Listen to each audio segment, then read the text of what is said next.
Have you ever found a dead body? I found one last Tuesday, and I still can't sleep. I work maintenance at a storage facility, the giant kind with climate-controlled units that rich people use for their extra furniture. Been doing it 3 years. Mostly it's checking locks, fixing lights, making sure the homeless haven't broken in. Last Tuesday, this woman came to the front desk crying. Said her ex-husband died 2 weeks ago. She's the executor and needs to clear his unit before the month ends, or she'll owe another payment.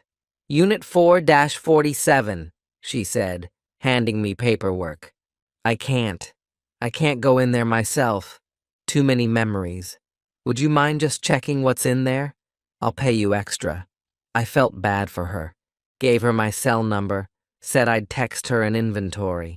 Unit 447 was in the basement level, the premium temperature-controlled section. The lock was already cut, which was weird. The woman said her ex's lawyer had done it after he died since nobody had the combination. I rolled up the door. Inside looked normal. Furniture covered in sheets, boxes labeled kitchen and books, an old motorcycle under a tarp. I started taking photos for the inventory. Then I noticed the smell. Sweet, chemical, wrong. Like rotting fruit mixed with cleaning supplies. In the back corner was a large freezer chest, the industrial kind restaurants use. Still humming. Still running. The smell got stronger as I approached it. My maintenance key included a master that opened most padlocks. The owner insisted we have access in case of emergencies. This lock clicked open. I lifted the lid. It wasn't what I expected. No body. Just Tupperware containers, dozens of them, frosted over and stacked neatly, each labeled with dates going back 2 years. I picked one up. Through the frost, I could see something dark inside. Meat, maybe? But the label said, Sarah, March 15th, 2023. Sarah, a person's name. I dropped it. The container cracked on the concrete floor. The lid popped off. A human heart, partially frozen, slid across the floor. I stumbled backward, knocking into the freezer. More containers tumbled out, each with names and dates. Ely, July 22nd, 2023. Jennifer, November 30th, 2022. Tyrone, January 15th, 2024. I ran, made it to the hallway before vomiting. Called 911 with shaking hands. There's body parts. In a freezer. Multiple people. The cops arrived in minutes. The entire building was evacuated, taped off. Detectives questioned me for hours. They found 14 containers, each with organs from different people, all preserved perfectly. The woman who asked you to check the unit, the detective said. Describe her. I did. Blonde, maybe 40, had been crying, wore a wedding ring. He showed me a photo. This her? Yeah. That's her. That's Sarah Landon. She's one of the victims. Went missing March 15th. My blood went cold. That's impossible. I just saw her 2 hours ago. Are you sure it was her? She had the paperwork. She knew the unit number. The detective's phone rang. He answered, his face going pale. They found the owner of Unit 447, Richard Landon. Bodies in his apartment. Been dead about 3 days. Suicide note confessing to the murders. But the woman said he died 2 weeks ago. What woman? We have no record of anyone coming to the facility today except you. I pulled out my phone to show him her number. The text thread was gone. The number wasn't in my call history. The security footage from the front desk showed me talking to no one. Just standing there, nodding at empty air. Then walking to Unit 447 alone. I think you need to come with us, the detective said. They kept me for 12 hours. Polygraph tests, psychological evaluations, checking my background for connections to the victims. Nothing. They had to let me go, but told me not to leave town. I went home, couldn't sleep, kept seeing that heart sliding across the floor, kept wondering about the woman who wasn't there. At 3 a.m., my phone buzzed. Unknown number. Thank you for finding them. They needed to be found, but you weren't supposed to open the freezer. I called the detective immediately. The number traced to Sarah Landon's missing cell phone. Another text. Check your freezer. I didn't want to, but I had to. Inside my freezer, between the frozen pizzas and ice cream, was a new Tupperware container. The label read, Michael, November 19th, 2024. That's my name. Today's date. My doorbell rang. Through the peephole, I saw her. Sarah Landon, the dead woman, holding a cooler and smiling. We need to talk about what you found, she said through the door. And what happens next? I back away from the door, my feet catching on the edge of my carpet. Sarah Landon's face fills the peephole, that same calm smile from the storage facility, like we're neighbors catching up over coffee instead of a dead woman and the guy who found her heart in a freezer. My phone feels heavy in my hand. Detective Maddox's number pulled up, but my thumb frozen over the call button. Every part of me screams to run, to grab my keys and bolt through the back door, but I can't move. She knows my name. She was in my apartment somehow, put that container in my freezer with my name on it, with today's date, and now she's standing in my hallway holding a cooler like she's bringing over dinner.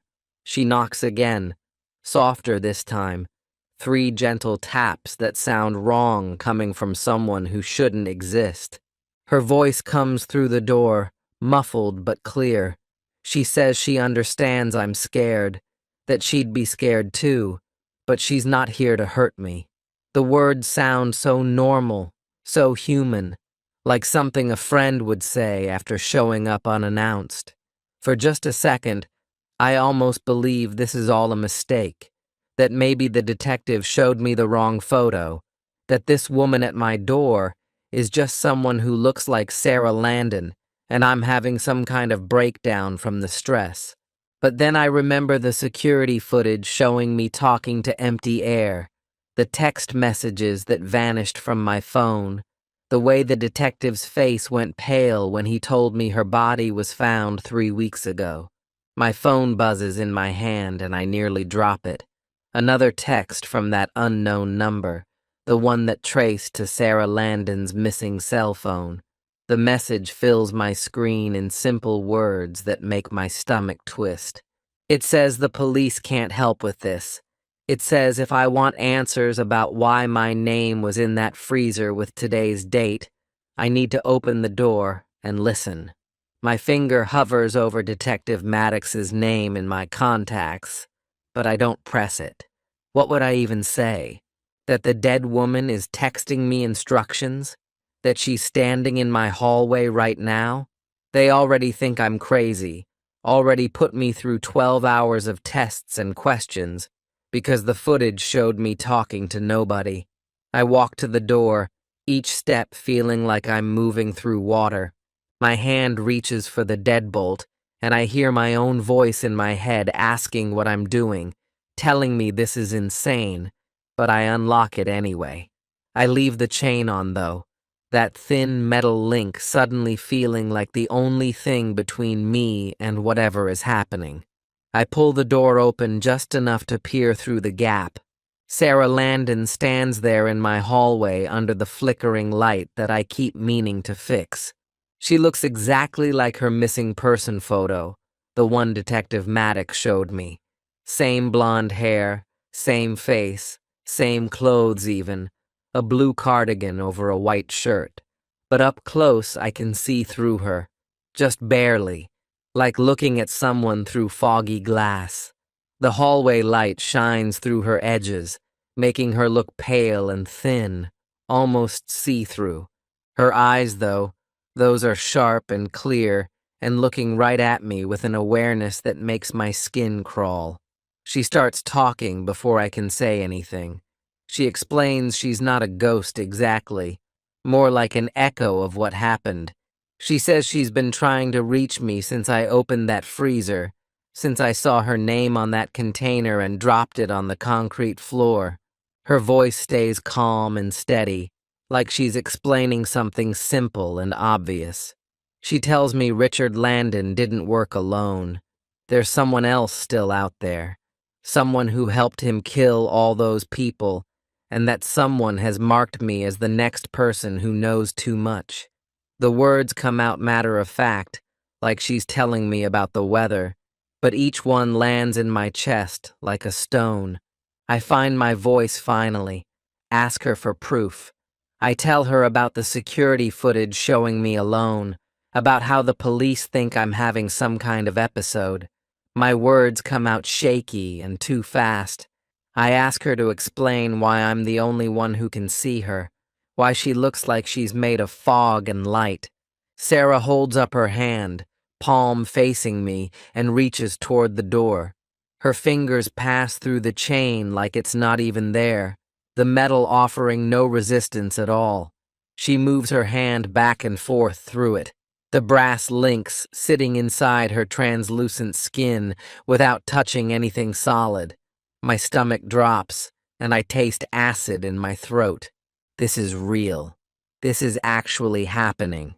A dead woman is standing in my hallway, passing through solid metal, telling me there's a killer who wants me dead. Sarah pulls her hand back, and the chain swings slightly from the movement of air around her fingers. She tells me Richard's suicide wasn't really suicide. His partner killed him when he got sloppy and left evidence behind, when he started feeling guilty and wanted to stop. The partner needed someone to blame, needed the investigation to close, so they staged Richard's death and wrote that confession note. But they didn't expect anyone to find the storage unit so quickly. They didn't expect Richard's lawyer to cut the lock and send someone to inventory the contents. And they definitely didn't expect Sarah to be able to reach out from wherever she is now, to make contact with someone who found the freezer. I lean against the door frame, my legs feeling weak. I ask the question that's been burning in my head since I saw that container. Why me? Why is my name in there with today's date? What did I do to end up on a killer's list? Sarah's expression changes, her face darkening even though no shadow crosses it. She explains that by opening the freezer and seeing what was inside, I created a connection to all of them. To her and Ely and Jennifer and Tyrone and the 10 others whose remains were stored in that unit. The act of seeing their names, of touching that container, of witnessing what was done to them, it linked me to them somehow. And now the killer sees me as a loose end, someone who might remember something or notice something that could lead back to them. My phone starts ringing, the sound loud in the quiet hallway. Detective Maddox's name flashes on the screen. I answer it, trying to keep my voice normal, trying not to look at the translucent woman standing 3 feet away from me. Maddox asks if I'm doing okay after the evaluation, says he wanted to check in. I tell him I'm fine through the gap in the chain-locked door, the lie sitting heavy on my tongue. I'm talking to a detective about being fine, while a dead woman stands in my hallway, explaining that I'm marked for death by a serial killer's partner. Maddox says to call immediately if anything unusual happens, if I remember anything else, or if anyone contacts me. I promise I will, and hang up before my voice can crack. Sarah waits until I lower the phone. She tells me the partner is someone I've already met, someone involved in the investigation who's been watching me to see what I know. My blood goes cold. Someone at the police station? Someone who questioned me? Someone who had access to all my information, my address, my schedule? Sarah says she can't tell me who directly, that there are rules about how her existence works, limits to what she can say or do. but she can guide me to figure it out myself. She can point me toward the truth if I'm willing to help bring them to justice, if I'm willing to risk my life to stop them from killing again. Her translucent face looks at me with an intensity that makes me want to shut the door and pretend none of this is happening. But that container in my freezer has my name on it, and somewhere out there is someone who put it there, someone who wants me dead, someone who's gotten away with 17 murders and isn't planning to stop now. I slide the chain off with fingers that won't stop shaking and step back as Sarah walks through my doorway like she belongs here. She moves past me without making a sound, her translucent form catching the light in ways that hurt to look at directly. I can see through her to the wall behind, can watch my furniture distort slightly as she passes in front of it. She heads straight for my kitchen and stops at the freezer, staring at the closed door like she can see through it to the container with my name inside. She turns to look at me, and her expression is sad, but determined. She tells me this is a warning, that the container represents what's coming for me unless we stop them first. The word them makes my stomach clench because it means there's more than one person involved in this nightmare. I lean against my doorframe trying to process that the woman standing in my kitchen is dead, that I saw her heart slide across a concrete floor just hours ago. Sarah explains that when each victim died, something of them remained behind, an echo of who they were. She says all 14 of them have been trying to reach someone who could help, someone who could see them and understand what happened. Most people who found the storage unit wouldn't have been able to perceive her at all, would have just felt a chill or a sense of wrongness. But I was different because I opened the freezer and saw their names, touched the containers, witnessed what was done to them in a way that created a connection. The trauma of discovery made me vulnerable to their world, made the barrier between living and dead thin enough that she could push through and make contact. I was the first person traumatized enough and open enough that they could reach me. Sarah moves through my apartment, examining my bookshelves and photos with an intensity that makes me uncomfortable. She picks up a picture frame with Caitlin and me at the beach last summer, but her fingers pass through the glass like it's not solid. She tells me to focus on the air around her, to look at the space near the walls and ceiling where shadows gather. I don't want to, but I force myself to concentrate the way she's instructing, squinting at the corners of my living room. At first, I see nothing unusual, just normal shadows from my lamp and furniture. Then something shifts in my perception like adjusting a camera lens, and suddenly I can see dark smears on the walls, handprints that weren't visible a second ago. They're everywhere, on my door frame and light switches and the handle of my refrigerator. Sarah says these are traces the killer left behind, residue from their presence that normal people can't perceive. She teaches me to notice how the air feels colder in certain spots, how shadows move wrong when nothing is casting them. The more I focus, the clearer it becomes that someone has been in here recently, touched my things, walked through my space while I was gone. The handprints lead from my front door to my bedroom to my kitchen, a path of violation that makes my skin crawl. I stumble to my bathroom and dry heave over the toilet, my body rejecting the reality of what I'm seeing. The killer was in my home while I was at the police station being questioned and evaluated. They touched my belongings, walked through my rooms, put that container in my freezer with my name on it. Sarah appears in the bathroom doorway and tells me they're playing with me, enjoying the fear and psychological torture. She says this is their pattern, how they operated with other victims before escalating to actual violence. They like to make people feel unsafe in their own homes, to strip away any sense of security before moving in for the final act. I wipe my mouth with shaking hands and ask how long I have, how much time before they stop playing and start actually trying to kill me. Sarah's translucent face shows sympathy, but also urgency, as she explains it could be days or hours, depending on how much I figure out, how close I get to identifying them.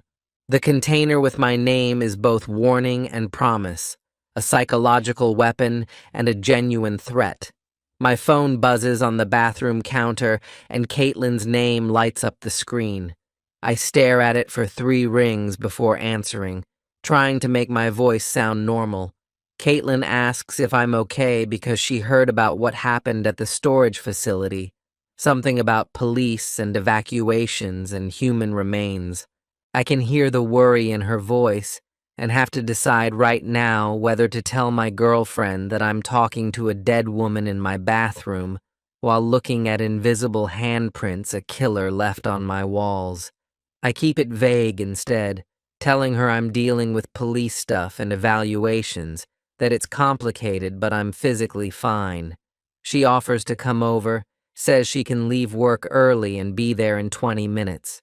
Every instinct screams at me to say yes, to have someone real and solid here with me, but I remember Sarah's warning about the killer targeting people I care about. I tell Caitlin to stay away, that I need some time alone to process everything.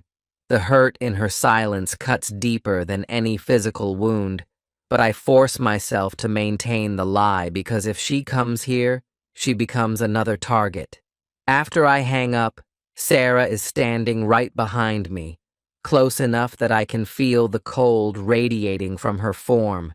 She warns me that the killer will target people I care about to isolate me, to make me vulnerable and alone.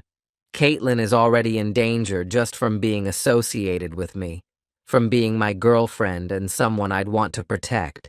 Sarah says I have 2 choices, and neither is good. I can push Caitlin away completely, break up with her, and make her think I don't care, which might convince the killer she's not worth using as leverage. Or I can bring her into this, tell her the truth about the supernatural elements and the danger, which risks her life, but at least lets her make informed decisions about her own safety. Both options feel impossible. Both guarantee someone gets hurt. Sarah tells me the killer is probably watching my communications, monitoring who I talk to and what I say, using that information to identify vulnerabilities they can exploit. I pace my small bathroom trying to think clearly through the panic. Caitlin deserves to know the truth, deserves to understand why I'm pushing her away or why her life is in danger. I call her back before I can talk myself out of it, and the words come out in a rush. Everything about Sarah and the translucent woman in my apartment, and the handprints on my walls, and the killer who's been in my home. There's a long silence on the other end, where all I can hear is her breathing. Finally, she asks if I'm having a breakdown, if the trauma of finding those organs has made me lose touch with reality. I don't blame her because that's exactly what I'd think too if our positions were reversed. I beg her to just be careful, to trust me enough to watch her surroundings, and maybe stay with a friend for a few days. She says she'll think about it and hangs up, leaving me staring at my phone, wondering if I just destroyed my relationship or saved her life, or both. My phone buzzes again immediately, and this time it's a text from Francisco asking if I'm okay.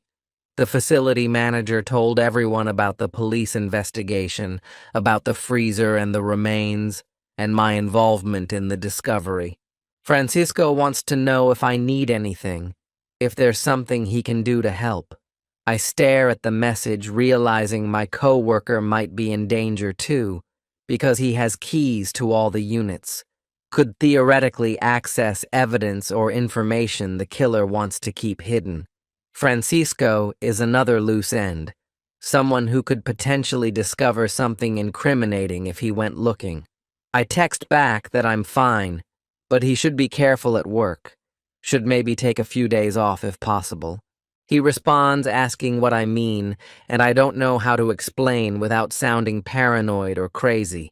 Sarah appears next to me reading the texts over my shoulder and confirms that Francisco is at risk, that anyone connected to the storage facility or the investigation could become a target if the killer feels threatened enough. Sarah and I spend the next hour going through everything I remember about the investigation, every person I interacted with at the police station. We sit at my kitchen table with my laptop open, me typing notes while she points to connections I wouldn't notice on my own.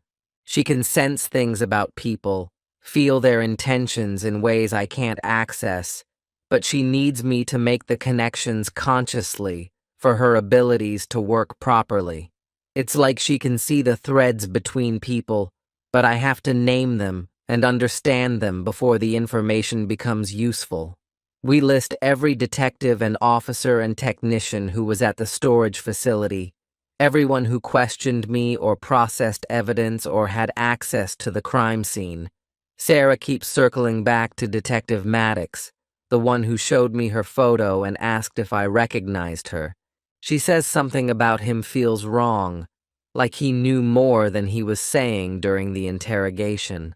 I pull up news articles about the case on my laptop, reading through details about the investigation and the victims. Something clicks in my memory about the way Maddox reacted when I described the woman who sent me to Unit 447. He seemed surprised when I gave specific details about her appearance, like he was testing whether I'd actually seen Sarah before or if I was making it up. But his surprise felt calculated, like he already knew what I was going to say. Sarah leans over my shoulder, her cold presence making the hair on my arms stand up, and confirms that Maddox has been investigating these murders longer than the official timeline suggests. She says he knew about some victims before they were reported missing, that he's been tracking the pattern for years without telling his department the full scope of what he discovered. This could mean he's been trying to catch the killer independently, or it could mean something much darker about his involvement in the crimes themselves. I pull up the county records website and start searching for Detective Maddox's background while Sarah leans over my shoulder. Her cold presence makes the hair on my arms stand up, but I force myself to focus on the screen. She points to a link about graduating classes from local high schools, and I click through, scrolling down year by year. There, in a photo from 20 years ago, I spot Maddox's face next to another familiar one, Richard Landon. They're standing together at some school event, both smiling, both looking like normal teenagers who had no idea what their lives would become. Sarah's finger passes through the screen indicating a small notation at the bottom about them being on the debate team together. I screenshot everything and text it to myself as backup in case something happens to my laptop. This connection was never mentioned during the investigation, never disclosed when Maddox showed me Sarah's photo and questioned my story. Either he didn't realize the connection himself, which seems impossible, or he deliberately hid it from the official record.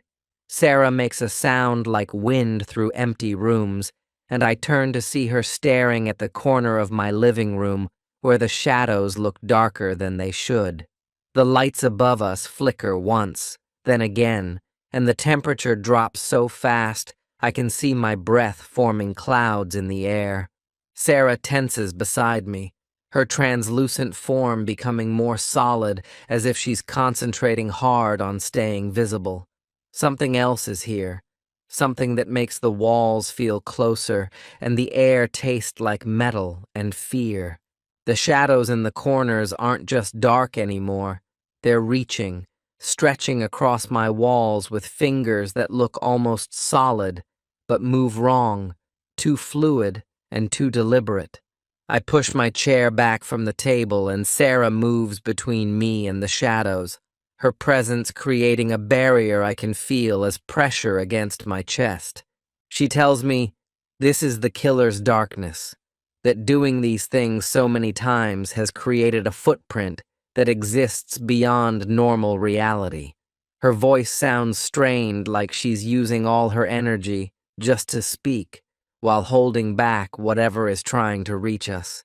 The shadows pulse and grow, crawling up the walls toward the ceiling, while the temperature keeps dropping until my fingers go numb.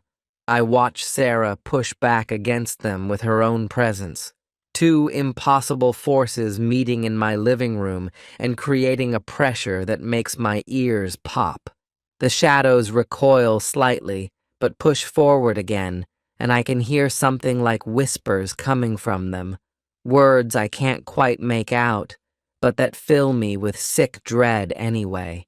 Sarah's form flickers like a candle in wind, and I realize she's struggling, that this confrontation is costing her more than she expected. The battle lasts maybe 30 seconds, but feels like hours, my back pressed against the wall as supernatural forces clash in front of me. Then suddenly, the shadows retreat, pulling back into the corners and fading until they look normal again. The temperature rises slowly, and I can breathe without seeing frost in the air. Sarah looks drained, more see-through than before, her edges blurring like she might disappear completely at any moment. She tells me that took almost everything she has left, that she can't maintain this form much longer tonight, but she'll come back tomorrow if I'm still alive to see her. The casual way she says that last part makes my stomach clench because she's not joking. She genuinely doesn't know if I'll survive until morning. Before she fades completely, Sarah tells me to look at the storage facility's employee records from 5 years ago. She says the answer to who the partner is lies in who had access back when the murders first started, who was there at the beginning and is still there now. Her voice gets quieter with each word until I'm straining to hear her, and then she's gone, vanished, like she was never there except for the lingering cold and the memory of shadows that moved with purpose. I'm alone in my apartment with the knowledge that someone is hunting me, someone who has both human intelligence and supernatural capabilities, someone who can send their darkness into my home while they're somewhere else entirely. I check all my locks twice and push my couch against the door for extra security, even though I know it won't actually stop what's coming for me. Sleep is impossible, so I spend the night at my laptop researching everything I can find about the storage facility's history. The company website has a page about their founding and growth, mentioning they opened this location 8 years ago and expanded to climate-controlled units 6 years ago. I dig through old news articles and business filings, looking for anything about employee turnover or management changes. What I find makes my hands shake as I take screenshots. Requested Reads is on Spotify now. Check out link in the description or comments. 5 years ago, right around March when the first victim disappeared, 3 employees quit within the same month. The articles don't say why, just that the facility was hiring to replace maintenance staff and security personnel who had resigned. One article mentions the assistant manager was promoted to manager during this period to help with the transition. I search for the names of the people who quit, but find almost nothing, like they disappeared from public records after leaving the job. Dawn comes, and I'm still awake, my eyes burning and my body running on adrenaline and fear. I call in sick to work, my voice rough enough that my boss doesn't question it, and then I grab my keys. I need to see those employee files myself, need to know who was working there when this all started. The facility is only 15 minutes away, but I take a longer route, checking my mirrors constantly to make sure nobody is following me. I park 2 blocks away and approach through the alley behind the building, slipping in through the loading dock entrance that's always unlocked during business hours. The hallways are empty this early. Most tenants don't come by until later, and I move quickly toward the administrative offices on the second floor. My heart pounds so loud I'm sure someone will hear it and investigate, but I make it to the manager's office without seeing anyone. The door is locked, but my master key works on interior doors too, something I've never been more grateful for than right now. Inside, the office smells like coffee and paper, everything neat and organized in a way that seems wrong for someone who might be a serial killer. I find the filing cabinet marked personnel and start pulling folders, photographing each page with my phone.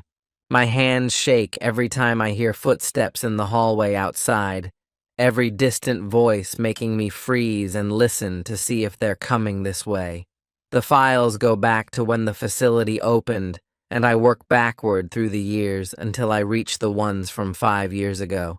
There are the 3 employees who quit, their resignation letters brief and professional, giving no real reason for leaving. And there's the promotion paperwork for the current manager, showing he moved up from assistant manager to full manager on March 20th, exactly 1 week after Sarah Landon disappeared. His hiring date as assistant manager was 2 years before that, meaning he'd been here from almost the beginning, had access to every unit, knew every security weakness in the building. I photograph everything, my phone's storage filling up with evidence that might prove nothing in court, but tells me everything I need to know. A door slams somewhere, and I nearly drop my phone, shoving the files back into the cabinet and closing the drawer as quietly as possible. Footsteps approach the office, and I look around frantically for somewhere to hide, but there's nowhere, just a desk and chairs and filing cabinets, with no space large enough for a person. The door opens and Francisco walks in, his eyes going wide when he sees me crouched by the filing cabinet with my phone in my hand. He demands to know what I'm doing here, his voice sharp with concern and confusion, and I have maybe 3 seconds to decide whether to trust him with the truth or make up some excuse that will sound ridiculous either way.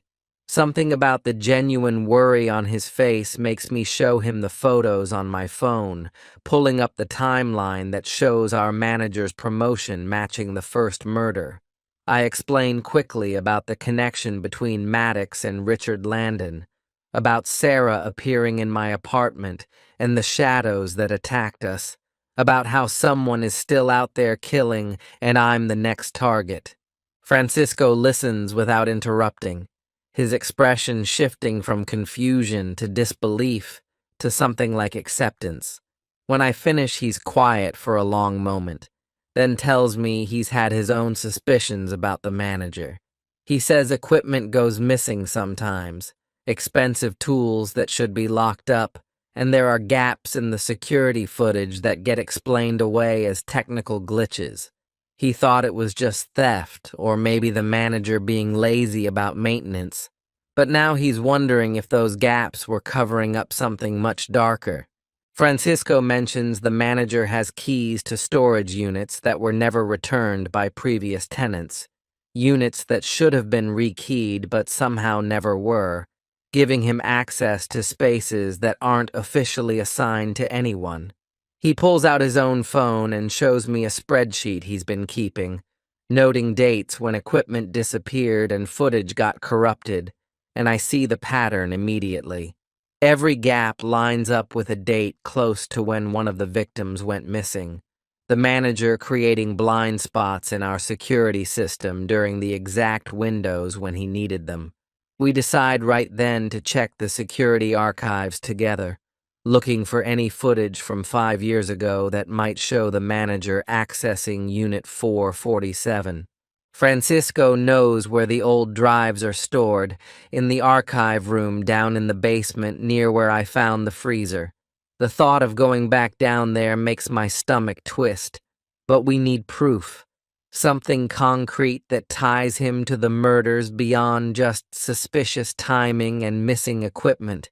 We take the service elevator down, the same one I used that first day, and the smell hits me halfway through the descent. Not the sweet chemical rot from before, but something similar. A memory my brain won't let go of even though the freezer is long gone, hauled away as evidence. The basement hallway stretches out exactly like I remember. Fluorescent lights buzzing overhead. Concrete walls painted that industrial beige that's supposed to be calming, but just feels cold.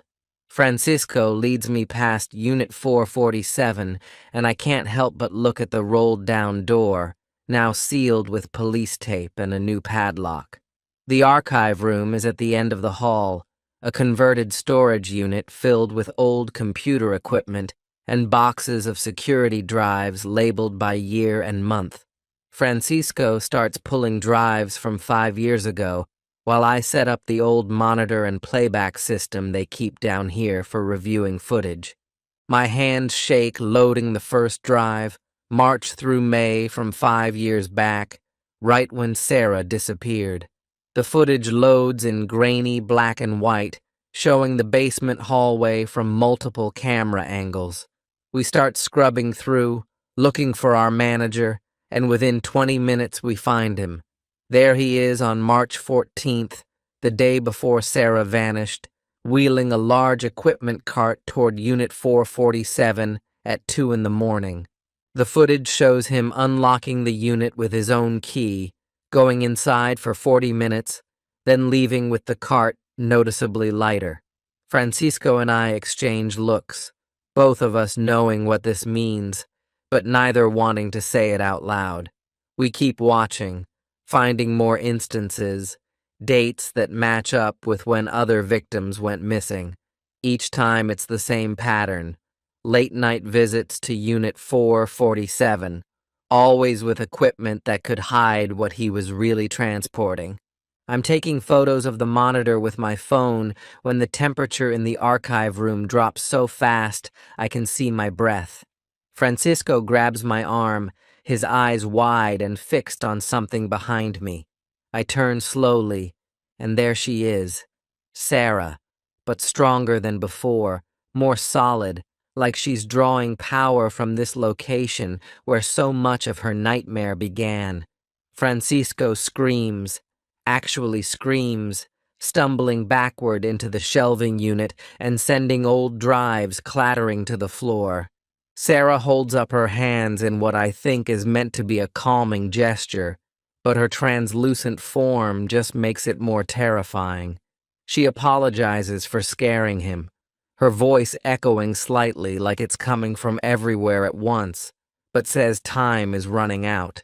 The killer knows we're getting close, she explains, and they're preparing to eliminate all witnesses today. She says it with such certainty that my blood goes cold.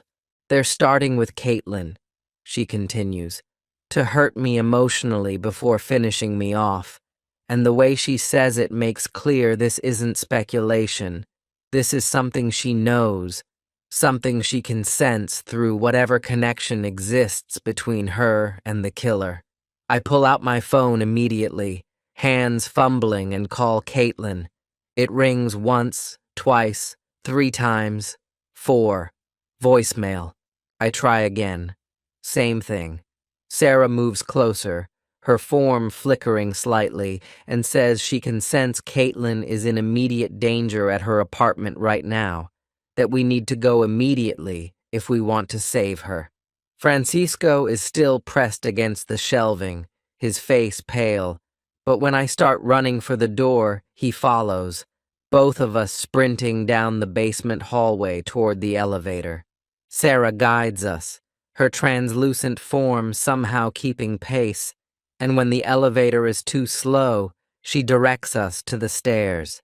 We burst out into the parking lot and run for my car, Francisco jumping into the passenger seat while Sarah materializes in the back, sitting there like this is completely normal, like dead women ride in back seats all the time. I peel out of the parking lot and Sarah starts giving directions, telling me to take streets I've never heard of, shortcuts through neighborhoods I didn't know existed. She's guiding us through the city with perfect knowledge of every alley and side street, shaving minutes off what should be a 20-minute drive. Francisco keeps looking back at her, his mouth opening and closing like he wants to ask questions but can't form words. The drive takes 8 minutes, Sarah's shortcuts getting us there impossibly fast, and when we screech to a stop outside Caitlin's apartment building, my heart is hammering so hard I can barely breathe. Her apartment is on the second floor, and we take the stairs 2 at a time, Sarah floating ahead of us, and when we reach her door, I see it slightly open, just a crack, which is wrong because Caitlin always locks her door, always. I don't think, just burst inside, and the scene that greets me stops my heart. The facility manager is standing over Caitlin's unconscious body on her living room floor, a syringe in his hand, and he looks up at me with complete calm, like he was expecting this, like this is all part of his plan. He actually smiles and says he was hoping I'd figure it out, that killing me here with her makes the murder-suicide narrative much cleaner, easier for the police to accept. His voice is casual, conversational, like he's discussing the weather instead of describing how he's going to frame my death. Francisco tackles him from behind before he can say anything else, both of them crashing into Caitlin's coffee table, which shatters under their combined weight. I rush to Caitlin, dropping to my knees beside her, pressing my fingers to her neck and finding her pulse strong and steady. Her eyes are closed, but she's breathing normally, and I realize he only just injected her, hasn't had time to finish whatever he planned, and we got here in time. Behind me, I hear Francisco and the manager struggling, furniture breaking, and then a sharp crack that makes me spin around. The manager throws Francisco off with surprising strength, sending him sliding across the hardwood floor, and pulls a knife from somewhere inside his jacket. His calm demeanor cracks completely, rage transforming his face into something animal and desperate. He starts ranting, words tumbling out about how Richard Landon was weak, got emotional about the victims, wanted to stop after the 10th one. He had to be eliminated, the manager says, had to be set up as the sole killer to close the case and protect himself.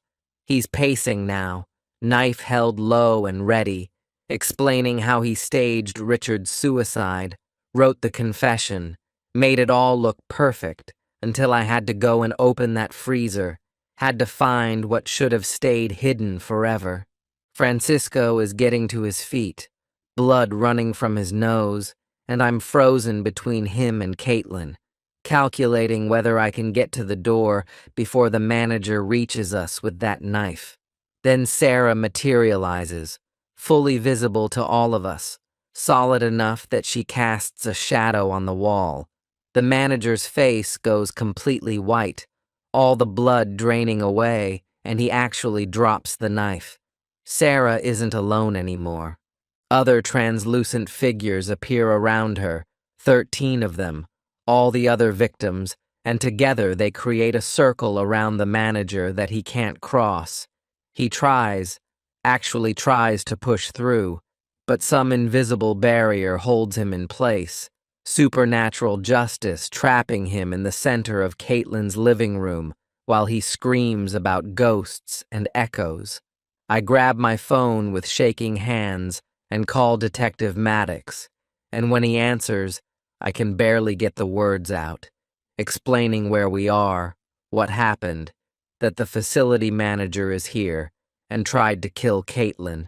Maddox's voice goes sharp and focused, telling me he's been investigating the manager separately, that forensic accounting found unexplained income matching the timeline of the murders, deposits that couldn't be explained by his salary. He says units are already on the way, that I need to keep the manager contained until they arrive. Francisco grabs a lamp, holding it like a weapon, keeping pressure on the manager who's now curled on the floor inside the circle of victims, rocking back and forth and muttering about shadows and death. The police arrive within minutes. I can hear sirens getting closer, and when they burst through the door, the victims fade away, their purpose served. The manager is babbling about ghosts and echoes, completely unhinged now that his careful planning has collapsed, and the officers have to physically restrain him as he thrashes and screams. Paramedics arrive right behind them, checking Caitlin immediately, and one of them tells me she'll be fine, that the sedative was mild and she'll wake up confused, but unharmed. Detective Maddox shows up last, surveying the destroyed living room, and he pulls me aside while Francisco gives his statement to another officer. Maddox apologizes for suspecting me, explaining that the psychological evaluation was partly to protect me and partly to see if I'd slip up if I was involved. He admits the security footage showing me alone was deeply troubling, that he couldn't ignore it professionally, even though his instincts said I was telling the truth. But he's seen enough strange things in this case now, he says quietly, to believe something unusual is happening, something that doesn't fit in official reports, but that he knows in his gut is real. Sarah stands on the sidewalk next to the police car, watching the officers secure the manager in the back seat. I can see through her now, her form barely holding together, but her face shows something I haven't seen before: peace. The other victims appear beside her, 13 translucent figures forming a line along the curb, and they all watch with the same expression. Justice coming after so long trapped in darkness. Sarah turns to me, and her lips move, but I can barely hear her voice anymore. Their echoes can finally rest now, she says, the connection between our worlds already starting to fade. They served their purpose. They reached out across death itself to make sure their killer faced consequences. Now, they can move on to whatever comes next. I want to ask where they're going, but she's already disappearing, her outline dissolving into the morning air. The other victims fade too, one by one, until I'm standing alone on Caitlin's front lawn, watching the police car drive away with a serial killer in custody. The ambulance doors are still open, and I climb in to check on Caitlin. She's lying on the stretcher with an oxygen mask over her face, eyes fluttering open as the sedative starts wearing off. The paramedic tells me she's stable, that the drug was mild enough it'll clear her system in an hour or two. Caitlin pulls the mask down and tries to smile at me. Her voice comes out rough and confused. "What happened?" she asks, and I explain everything in a rush. The manager breaking in, Francisco tackling him, Sarah and the victims appearing to trap him until police arrived. She listens with wide eyes, and when I finish, she actually laughs. This weak, exhausted sound that turns into a cough. "Of course," she says. "Of course I had to make our relationship interesting by involving supernatural murder investigations. She can't just have a normal boyfriend who works maintenance and watches Netflix. No, she gets the guy who talks to ghosts and catches serial killers." I've never been more relieved to hear her sarcasm. It means she's going to be okay.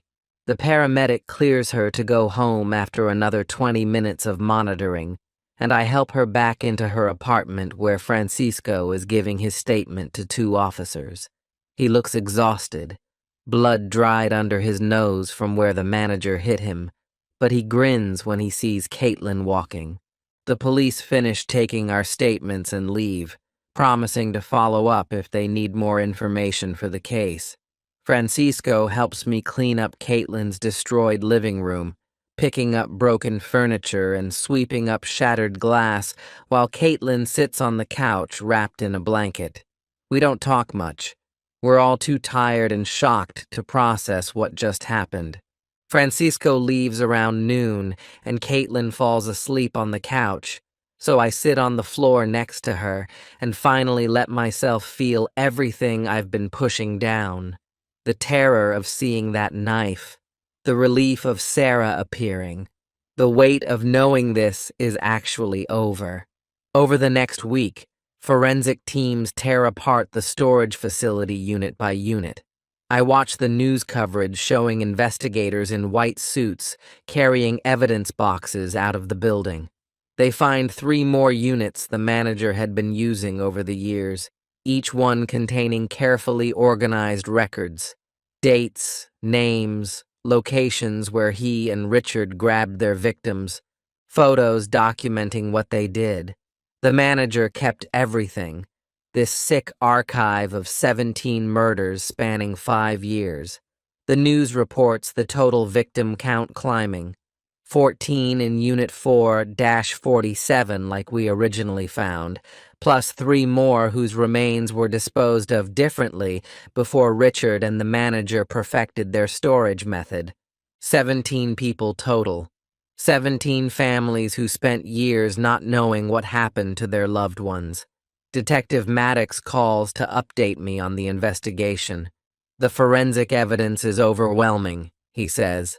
The manager's DNA all over the storage units, his fingerprints on containers, financial records showing unexplained expenses matching the timeline of each murder. The case against him is so strong his lawyer is already talking about a plea deal to avoid trial. But the manager refuses to plead guilty. He wants his day in court, wants to tell his story to the world. 3 weeks after the arrest, the manager gives a full confession to prosecutors. Not because he feels guilty, because he wants credit for what he did. His lawyer releases a statement saying his client is cooperating fully with investigators to bring closure to victim families. What the statement doesn't say is that the manager is enjoying this, enjoying the attention, the infamy, the chance to explain his work. I read the leaked details of his confession in the news, how he and Richard Landon met in college and discovered they shared dark fantasies about power and control, how those fantasies grew darker over years of friendship until they decided to make them real. Their first victim was a homeless woman nobody would miss. It felt so easy that they kept going. Richard handled the killing while the manager handled logistics, renting storage units under fake names, buying the industrial freezers, creating the preservation system that kept evidence fresh. They were partners for 10 victims. Then Richard started having doubts, started talking about stopping, about the guilt eating him alive. The manager knew Richard would eventually break and confess everything. So he killed his partner and staged it as a suicide, writing a confession that blamed Richard for everything. The perfect frame job that would have worked if I hadn't opened that freezer and if Sarah hadn't reached out from wherever the dead go. The manager explains all this calmly in his confession. No remorse, just pride in his planning. He only made one mistake, he says. He underestimated the victim's ability to fight back even after death. The grand jury indictment comes down in early December. 17 counts of first-degree murder, 1 count of attempted murder for Caitlin, multiple counts of abuse of a corpse, kidnapping. The list goes on for pages. I have to testify before the grand jury about finding the freezer and everything that happened after. I sit in a windowless room with 23 strangers and walk them through opening that storage unit, seeing the containers, the heart sliding across the floor. I describe the woman who led me there, how she looked exactly like Sarah Landon even though Sarah was already dead. I leave out the supernatural elements in my official statement. I talk about psychological stress, possible hallucinations from trauma, the way grief and shock can make people see things that aren't there. But after I finish testifying, Opal Schneider pulls me aside in the hallway. She's the forensic psychologist who evaluated me after I was first brought in for questioning. She says my testimony was compelling, but she noticed what I left out. The details that don't fit any psychological explanation. How I knew things about the victims I couldn't have known. How the security footage showed me responding to someone who wasn't there. She believes something beyond normal experience occurred, she says quietly. She's seen enough cases in her career to know that some things can't be explained rationally. She won't put it in any official report because it would destroy her credibility. But personally, she believes the victims reached out to me somehow. That justice required something impossible. I thank her for believing me even though I can barely believe it myself anymore. The supernatural elements already feel like a dream, something that happened to a different person in a different reality. Sarah appears one last time in my apartment that night. I'm sitting on my couch trying to process the grand jury testimony when the temperature drops and I see her forming in the corner. She's barely visible now, just an outline of light that I can see through completely. She moves closer and I can barely hear her voice, like she's speaking from very far away. She came to say goodbye, to thank me for being brave enough to listen when she reached out. She says the other victims are grateful too. We gave them justice when everyone else had given up on finding them. The grand jury indictment means their killer will face consequences. Their deaths will be acknowledged. Their families will have answers. That's all they needed to finally rest. I ask if she's going somewhere better now. Sarah smiles, and her voice comes stronger for just a moment. She doesn't know exactly where she's going, but it feels warm and peaceful. Nothing like the cold darkness where she's been trapped since Richard killed her. She can feel the other victims there too, waiting for her, ready to move on together. She starts to fade and I stand up, wanting to say something meaningful, but no words feel adequate. Thank you seems too small for what she did, for reaching across death to stop a killer, for trusting me to help when I could barely function from terror. Sarah's outline disappears completely, and I feel the temperature in my apartment return to normal. The supernatural presence that's been hovering at the edge of my awareness for weeks is finally gone. The air feels lighter somehow, empty but clean. Whatever connection existed between the living and the dead has closed. I'm alone again in a world that makes sense according to normal rules. Part of me feels relieved. Part of me feels the loss of something profound I'll never fully understand. Caitlin and I have long conversations about what happened over the next few weeks. We sit up late at night trying to make sense of ghosts being real, of murder victims reaching out from death to help solve their own case. She admits she's struggling to process it. Her entire worldview was based on rational explanations and scientific evidence. Now she knows for certain that something exists beyond death. That consciousness doesn't just end when the body stops. It's terrifying and comforting at the same time. We decide to try therapy together to work through the trauma. Both of us recognize we need professional help to deal with what we experienced.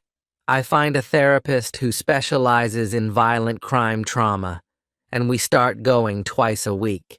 I still can't talk about the supernatural elements because they sound crazy even to me now, but I can talk about the fear, the helplessness, the weight of knowing 17 people died horrible deaths.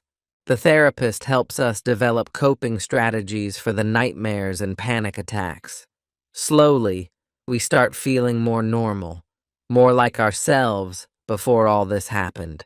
Francisco quits the storage facility 2 weeks after the manager's arrest. He calls to tell me he got a job at a regular warehouse across town. He says he can't be around those units anymore without remembering what we found, without seeing the manager's face when Sarah appeared. He has nightmares about the freezer, about containers with names on them, about ghosts trapped in darkness. The new job pays less, but his mental health is worth more than money. We stay friends, though. We meet for coffee every week and talk about what happened. He's the only other person besides Caitlin who witnessed the supernatural elements and understands what really occurred. Everyone else thinks we had a shared delusion from trauma, but Francisco and I know the truth. We saw Sarah and the other victims appear. We watched them trap a killer with powers that shouldn't exist. That knowledge bonds us in a way that's hard to explain to anyone who wasn't there. The facility shuts down temporarily while the investigation continues. Corporate decides the PR damage is too severe to keep operating. They're talking about selling the property to developers who'll tear it down and build something else. I'm placed on paid leave while they figure out what to do with employees. I use the time to visit the families of the victims. I track down their addresses through news reports and public records. I show up at their doors and introduce myself as the person who found the freezer. Most of them invite me in. They want to hear the story from someone who was actually there. I tell them the official version first. How I opened the unit, found the containers, called the police. Then, if they seem open to it, I tell them the rest. How their loved one reached out to help catch the killer. How Sarah Landon appeared to me and guided the investigation. How the victims worked together from beyond death to bring justice. 3 families believe me immediately. They say they felt their loved one's presence after they went missing. Felt them trying to communicate. They're grateful to know they weren't crazy, that their instincts were right. The other families think I'm dealing with trauma through fantasy, but they appreciate the gesture anyway. They thank me for helping find justice, even if they don't believe the supernatural parts. One mother hugs me and cries, saying it doesn't matter how her daughter's killer was caught. What matters is that he was caught, that her daughter's death is acknowledged, that the family can finally have closure and start healing. Detective Maddox calls me 3 days after my last family visit to say the case is officially closed. He asks me to come down to the station to sign some final paperwork. When I arrive, he takes me to a small conference room instead of an interview room, which feels less threatening. He sits across from me with a folder of documents and slides them over. The top page says the investigation is complete, and the manager is being charged with 17 counts of first-degree murder, plus 1 count of attempted murder for what he did to Caitlin. Maddox leans back in his chair and tells me the department is recommending me for a civilian commendation for bravery. I almost laugh because I spent most of the experience scared out of my mind. He shakes his head and says, "Bravery isn't the absence of fear. It's doing what needs to be done, despite being terrified." He tells me he's seen enough in his career to know some things can't be explained rationally. He doesn't elaborate, and I don't ask him to. We both understand there are aspects of this case that the official reports will never capture. He stands up and shakes my hand, saying I did good work, and the families have closure because of me. I sign the paperwork and leave feeling strange about being called brave when I was just trying to survive. The manager's arraignment happens the following week, and the news coverage is everywhere. His lawyer tries to argue insanity based on his claims about ghosts and supernatural events, but the prosecutor shuts that down immediately by presenting evidence of meticulous planning over multiple years. The freezer was purchased specifically for storage. The victims were chosen carefully based on their lack of close family ties. The disposal of remains was methodical and organized. Everything points to a man who knew exactly what he was doing and took steps to avoid getting caught. The judge denies bail, calling him a flight risk and a danger to the community. 17 consecutive life terms without possibility of parole is what the prosecutor is seeking. I watch the news coverage from my couch with Caitlin, both of us quiet as they show photos of all the victims. Sarah Landon's picture appears, and I feel that same warmth from before, like she's acknowledging that justice is finally happening. I can't go back to the old storage facility. Even thinking about walking through those hallways makes my chest tight. Corporate puts me on paid leave while they figure out what to do with the property, but I need to work. I need normal routine to stop my brain from replaying everything. I apply to 3 different storage facilities across town and get hired at the second one I interview with. The manager there is a woman in her 50s named Ivy, who knows my history because it was all over the news. She tells me during the interview that anyone who helped catch a serial killer deserves a second chance at normal employment. She says she appreciates honesty and courage, and she's willing to give me a shot if I'm willing to work hard. The facility is smaller, above ground, with lots of windows and natural light. No basement units. No climate-controlled sections that feel like tombs. I start the following Monday doing the same maintenance work I did before, but everything feels different now. Better. Safer. Caitlin and I have been talking about moving in together for months, but after everything that happened, we both want the security of not being alone. We find an apartment in a newer building with big windows and an open floor plan. Everything is bright and airy, the complete opposite of that dark storage basement. We move our stuff in over a weekend with help from Francisco. While we're unpacking kitchen items, Caitlin holds up a small chest freezer someone gave us as a housewarming gift. We look at each other, and she immediately puts it back in the box. We both agree we can't have one in our home. The association is too strong. We donate it to a charity shop the next day and buy a regular upright freezer instead, the kind where you can see everything inside without reaching down into darkness. Bryony Hayashi, the victim advocate who worked with the families, starts checking in with me regularly. She calls every few weeks to see how I'm doing and whether I need any resources. During one call, she mentions a support group for people who've encountered violent crime. She says talking to others who've been through trauma can help more than I'd expect. I'm hesitant at first, because I can't share the supernatural parts without sounding crazy, but I decide to try one meeting. The group meets in a church basement on Thursday nights. There are 8 people sitting in a circle when I arrive. A woman facilitates and asks if anyone wants to share. I talk about finding the freezer and the organs inside. I talk about the fear and the nightmares, and feeling like I can't trust my own perception of reality anymore. I leave out Sarah and the echoes and the supernatural justice. But talking about the trauma of discovery, the weight of knowing 17 people died horrible deaths, the guilt of wondering if I could have found them sooner, all of that helps more than I expected. Other people nod and share their own stories. We're all carrying similar weight, just different details. 6 months pass in a blur of work and therapy and slowly rebuilding normal life. Then the trial date arrives, and I have to testify. The courthouse is downtown in a building with marble floors and high ceilings. I wait in a witness room until they call me. When I take the stand, the defense attorney immediately tries to discredit me by bringing up the security footage that showed me talking to no one at the front desk.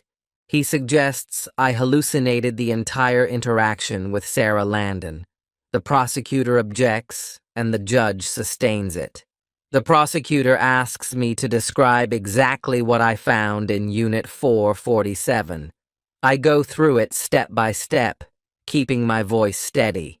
The frozen containers, the labels with names and dates, the heart sliding across the floor. The defense attorney can't shake my testimony about the physical evidence because it's all documented. My credibility issues don't matter when there are actual human remains that were found exactly where I said they were. The jury deliberates for only 4 hours before returning guilty verdicts on all counts. I'm sitting in the gallery with Caitlin when the foreman reads the verdict. 17 counts of first-degree murder, 1 count of attempted murder, guilty on every single charge. The families of the victims cry with relief. Some hug each other. Others just sit there looking stunned that it's finally over. I feel a warmth in the courtroom, the same sensation I felt at Sarah's grave.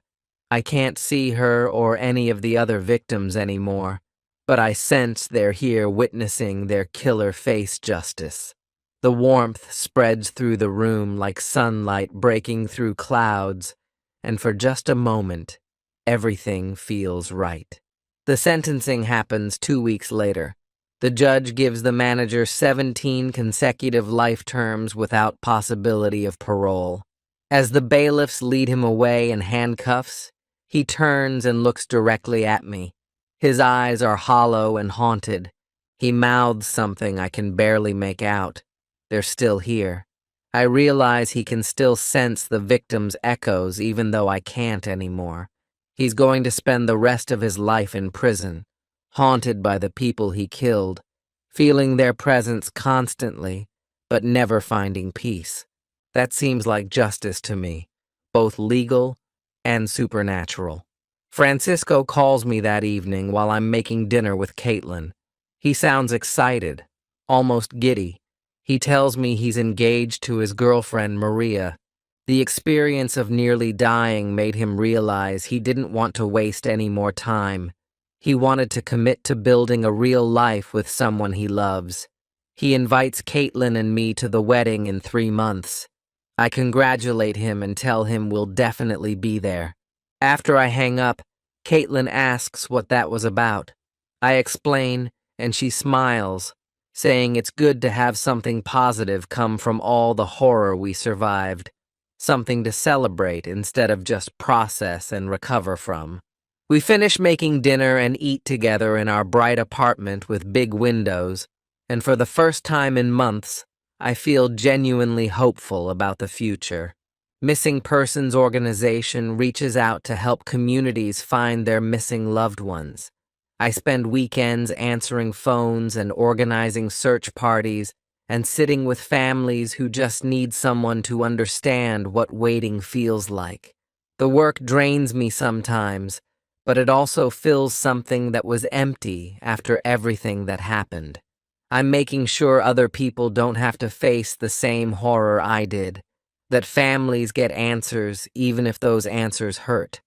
Caitlin comes with me sometimes, and we've become a team at the organization, her handling the administrative side while I work directly with the families. We've helped close 3 cases in the past year, finding people who wandered off with dementia or ran away from bad situations, and each time someone gets found alive, it feels like a small victory against the darkness that took those 17 victims. I still think about Sarah and the others sometimes, wondering if they found peace or if echoes of them exist somewhere I can't see anymore. I choose to believe they're somewhere better, that their pain ended when justice came, and that our connection across whatever separates life from death meant something real. The warmth I felt in that courtroom when the verdict came down wasn't my imagination. Neither was the breeze at Sarah's grave, or the sense of gratitude I felt standing there with flowers in my hands. They reached out because they needed help, and I was able to give it to them, and that matters more than any supernatural explanation or rational doubt. On quiet nights when Caitlin's already asleep, I'll sometimes feel that warmth again, like someone saying thank you from very far away. I take it as proof that helping those victims was the most important thing I'll ever do in my life. My days are normal now, beautifully and perfectly normal, filled with work and love and small moments of happiness that I treasure because I know how fragile everything can be. But I carry knowledge that most people don't have, an understanding that there's more to existence than what we can touch or measure. Sometimes the dead need the living to speak for them and bring their stories into the light, and I was lucky enough to be the person who could do that when it mattered most. Well, that's another wild ride to add to the list. If you're still watching, I admire your patience or your poor taste. Either way, hit subscribe so we can do this again.